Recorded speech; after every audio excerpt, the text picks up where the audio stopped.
So, what are some of the challenges you see families facing when they have a child with disabilities? I'm going to start off with one of the quotes by George Orwell. Hmm. The most terrible loneliness is not the kind that comes from being alone, but the kind that comes from being misunderstood. The loneliness of standing in a crowded room, surrounded by people who do not see you, who do not hear you, who do not know the true essence of who you are.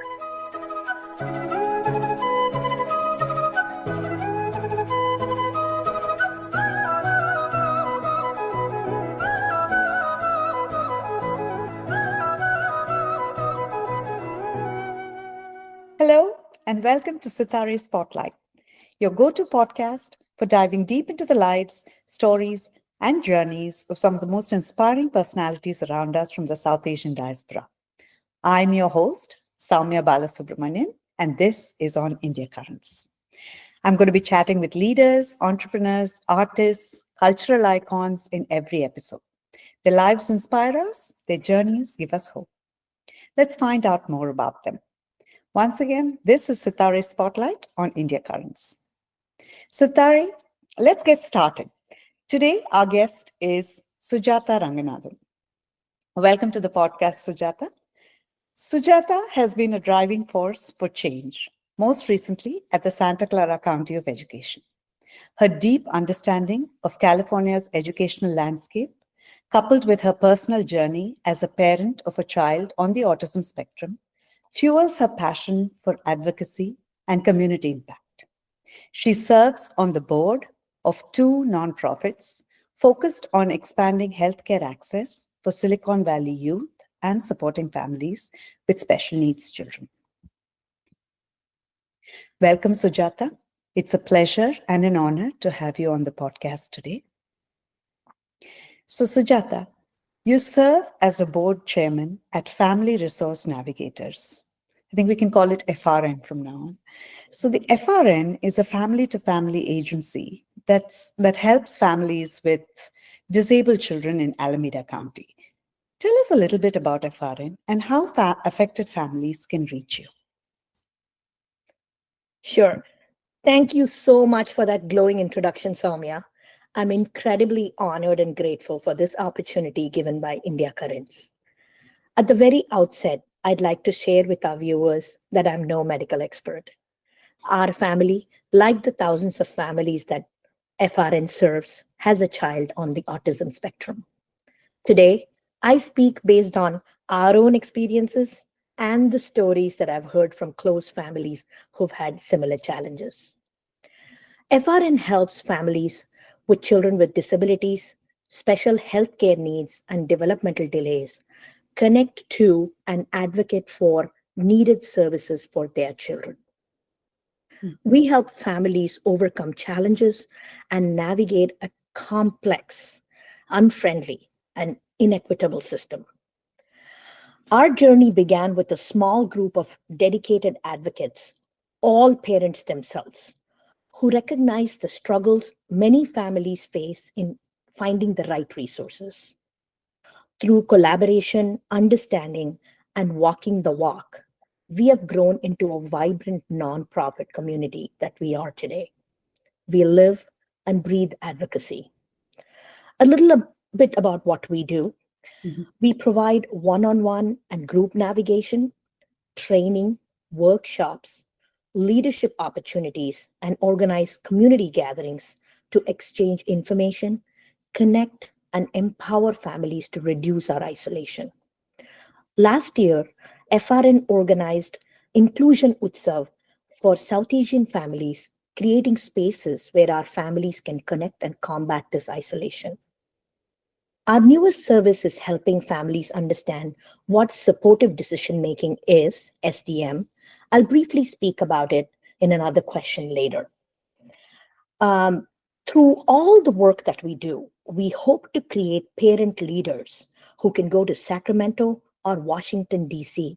to change policy and make the world a better place for persons with disabilities. Families with newly diagnosed children with special needs are welcome to connect to us. They can do so by contacting us on our warm line or there's an intake form on our website that they could submit. They will be contacted by one of our navigators to start their advocacy journey. That's amazing, Sujatha. The Family Resource Navigators works with families of children with cerebral palsy, autism spectrum, and several other disabilities. Isn't that right? So, what are some of the challenges you see families facing when they have a child with disabilities? I'm going to start off with one of the quotes by George Orwell. Hmm. The most terrible loneliness is not the kind that comes from being alone, but the kind that comes from being misunderstood. The loneliness of standing in a crowded room, surrounded by people who do not see you, who do not hear you, who do not know the true essence of who you are. This Wow. kind of loneliness hits hard because it isn't about the absence of people, it's about the absence of connection. Unfortunately, the lack of connection that George Orwell speaks here is not new to our families. The biggest challenge for our families is the emotional stress and the isolation that comes with a diagnosis.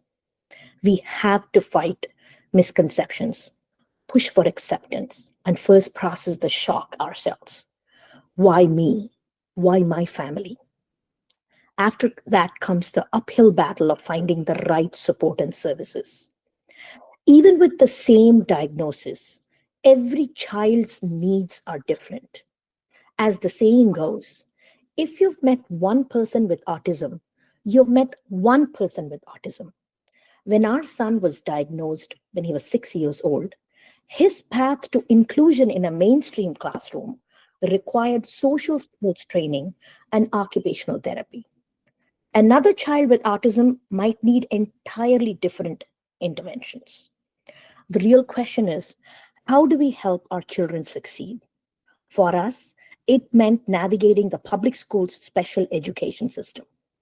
For families of children with complex medical needs, it might mean fighting insurance carriers for costly therapies or securing in home supportive services.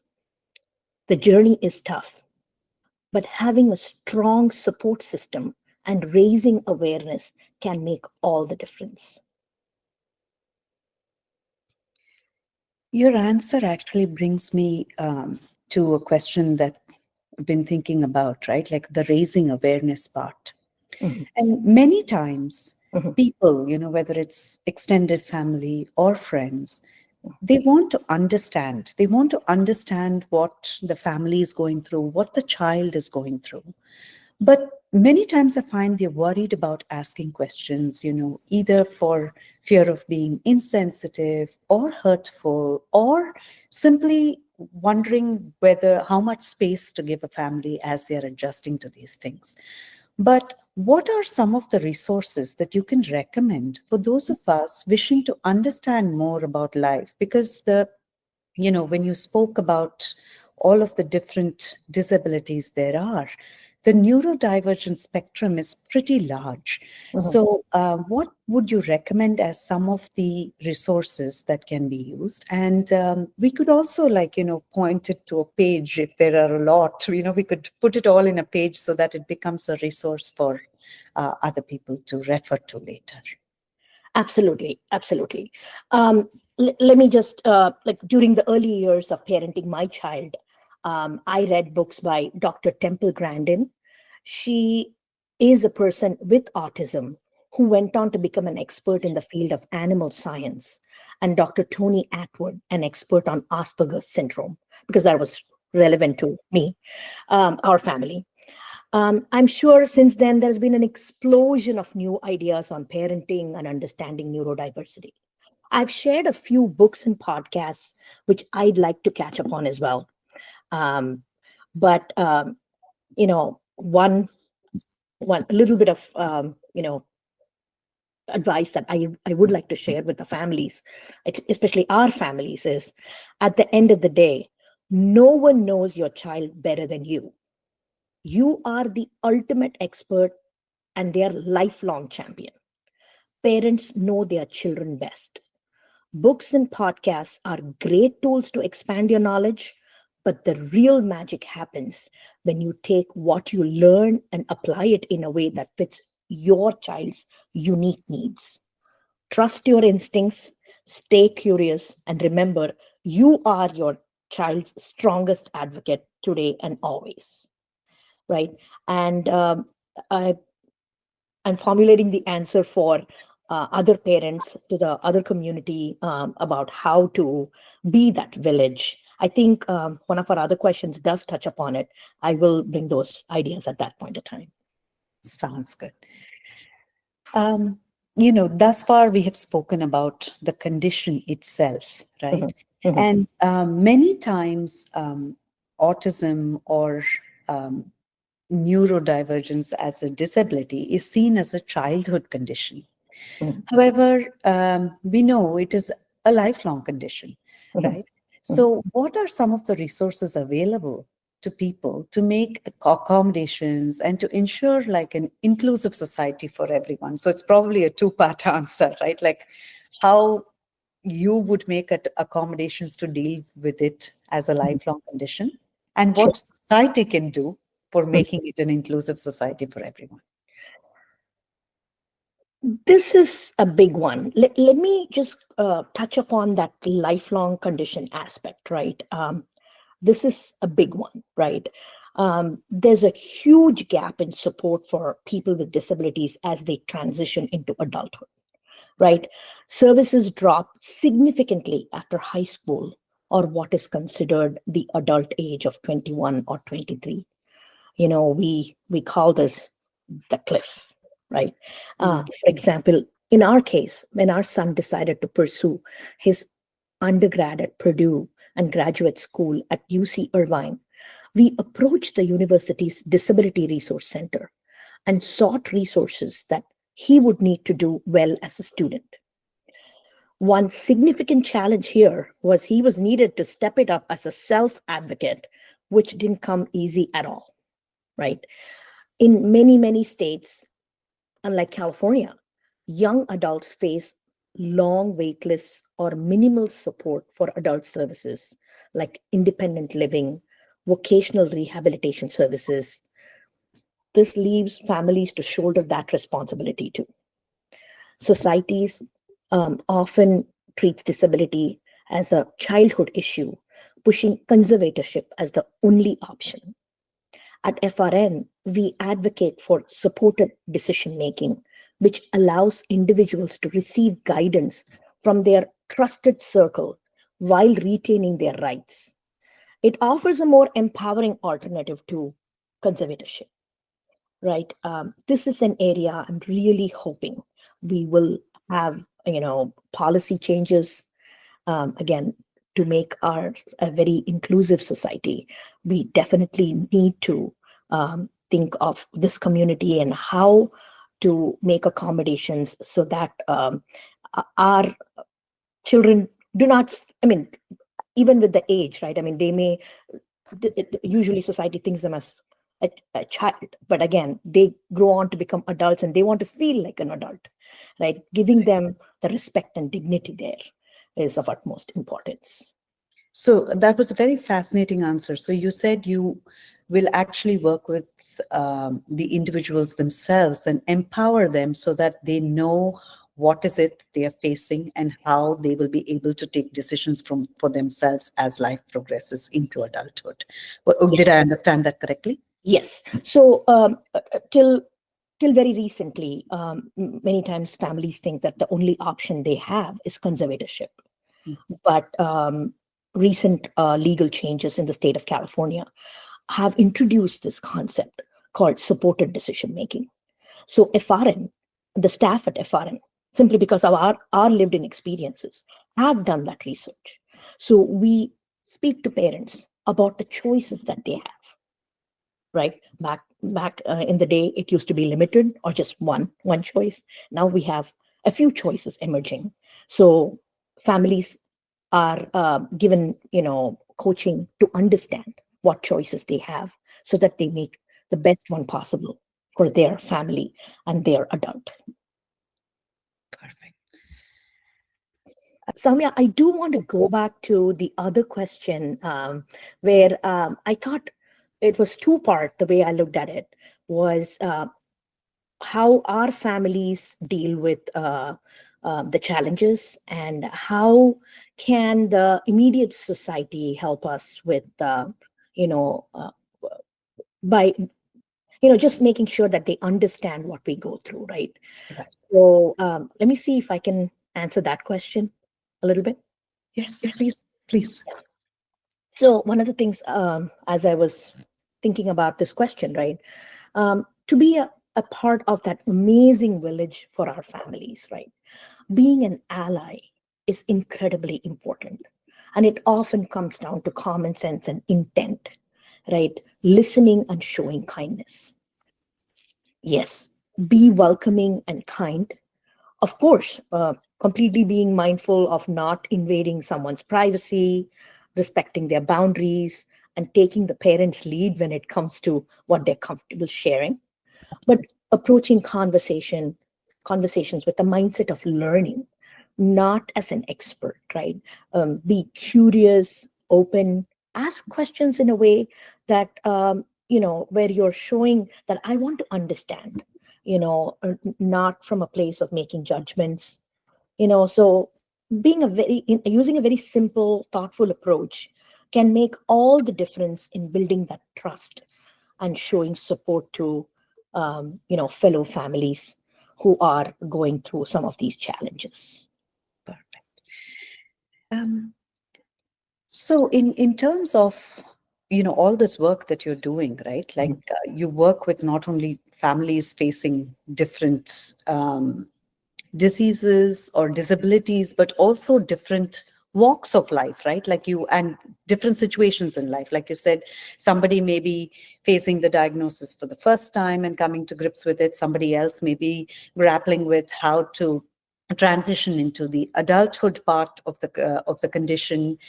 You deal with many human beings from all walks and situations in life.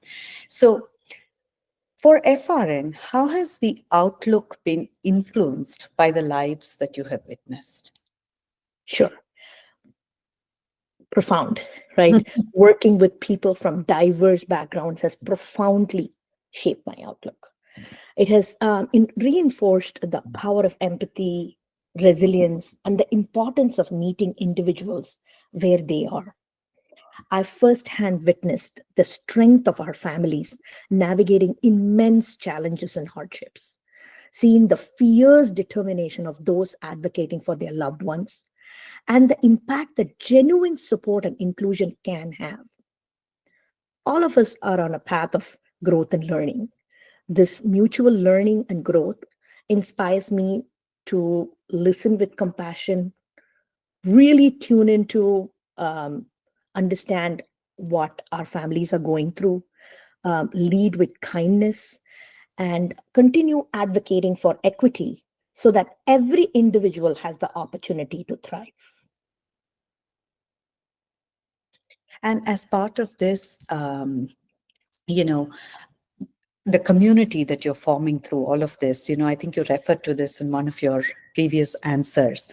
But when we look at people with these disabilities, friendships are one of the areas that can be challenging, right? Yeah, So, what are some of the things that society can do to ensure that people can feel that sense of belonging in schools, in workplaces, etc.? I mean that quote that you started with George Orwell, yes, it really struck deep in my heart. Actually, it yes, was, and it's so true. We could be standing in a crowded room and feel lonely, and I can I can see how that would be much harder for people who are already having anxiety issues around how to blend into society. So, what are some of the things that schools, workplaces can do to make sure that, these are made easier? sure. At the heart of belonging is a very simple truth, Samya. Mm. Every person, whether neurodivergent or neurotypical, wants to be seen, valued, and accepted for who they are. It's not just about reaching big milestones, but also recognizing the small, meaningful progress along the way, right? I love, Very, very beautifully said, Sujatha. Very beautifully said. I Bless do you. want to tell you, right? I mean, you work as a big group, right? You get some wonderful ideas when you speak to people who have gone through this journey, right? I love a concept that Eileen, she's our CEO at FRN, she recently shared this with me. Instead of only celebrating milestones, we should also acknowledge and celebrate inch stones, she says. Imagine the So, impact if every small victory, whether it's a new social interaction, a self advocacy moment, like the ones I was talking about, which my son struggled, right? That one moment when he decided to say, hey, I have autism spectrum disorder, right? Or a learning breakthrough for some of our other kids with disabilities in that area. If they're all recognized and celebrated by the teachers, peers, and colleagues, that would be a beautiful world, right? Um, Fostering a culture of belonging starts with awareness and understanding, right? Schools and workplaces could offer like neurodiversity training to help people appreciate different learning styles, the sensory needs, and communication approaches. Yeah. Of course, anti-bullying, anti-discrimination policies are essential, but so are proactive strategies like buddy programs. It was very effective for my child when he was in second or third grade to have a buddy, a neurotypical buddy from sixth grade, right? Buddy programs, mentorship initiatives, and small clubs based on shared interests. Spaces where neurodivergent individuals can connect and feel safe. At my son's school, he always appreciated his resource room the most, where he could go if he felt a tad bit overwhelmed and wanted to decompress. In essence, right, a little bit of empathy and understanding goes a long way here. um, you know, uh, Earlier on, somebody was telling me that they started inviting, like in the lower grades and like up to sixth grade or something, inviting everybody in their class for a birthday party, right? Not being, not leaving somebody out, like having it out in a park, again, making sure that everybody feels welcome and they have a friend, right? Because that's at the end of the day, um, our families and our children um, feel left out when many of these activities are going on with their other friends and they're not being invited for any parties or anything like that, right? So just being empathetic and understanding. And I want to say that I definitely saw a lot more dialogue happening, and to me that's a great space to be in.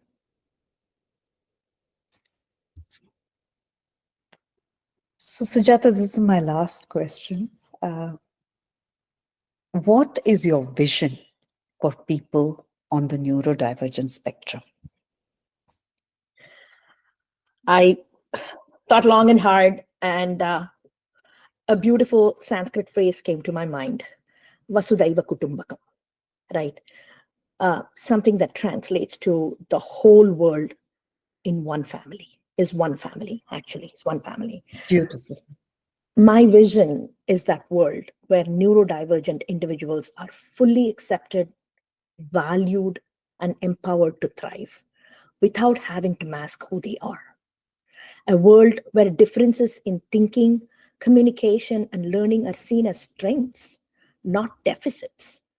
Where schools, workplaces, and communities adapt to support diverse needs rather than expect the conformity, right?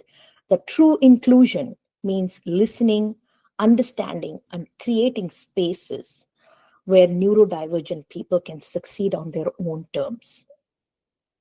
All this is possible with that greater awareness, respect, and opportunity. I'm sure we can build a society that celebrates neurodiversity as an essential part of human brilliance. Thank you, So, Sujatha. That was a beautiful answer. And that wraps up another illuminating episode of Sitare Spotlight. Thank you so much for joining me today and being part of these heartfelt conversations. I hoped you enjoyed learning about Sujatha's incredible journey as much as I did. If you loved today's episode, please be sure to subscribe, share, and leave a review wherever you get your podcasts. You can also follow India Currents on social media.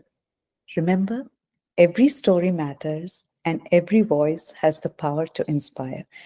Sujatha, thank you so much. It was a pleasure having you on the show today. Thank you so much, Saumya. Thank you to you and India Currents for this opportunity. Continue supporting different parts of society, and we will be coming along there too with you. Thank you.